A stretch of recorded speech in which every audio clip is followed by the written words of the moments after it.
పాపాలు విడిపించడానికి ఈ లోకంలో ఎవరి వల్ల కాదండి. ఎంత గొప్ప మేధావులున్నా, ఎంత గొప్ప పేరు ప్రఖ్యాతులు కలిగిన వారున్నా, ఎంత గొప్ప జరగబోయే చెప్పగలిగిన వాళ్ళున్నా కానీ మానవుడిలో ఉన్న ఏంటిదాన్ని పాపాన్ని తీసేసి మానవుని రక్షించగలిగిన సహాయము చేసే వాళ్ళు ఎవరు లేరండి. ఆ సహాయం చేయగలిగినటువంటి వారు ఒక్కరు. ఆ సహాయం చేయగలిగిన ఆ యొక్క దేవుని గురించి బైబిల్ గ్రంథంలో మనకు తెలియజేస్తుంది.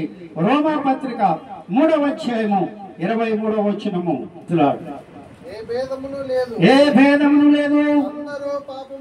ఎవరంటండి? అందరూ అంటే మానవులందరూ. నిజంగా సహాయం అడిగి ఆయన వైపు అడిగితే పాపానికి పరిహారం కలిగిద్దండి. కొండల తట్టు కనులెత్తి చూస్తే నాకు సహాయం ఎక్కడి నుంచి దొరుకుతుంది?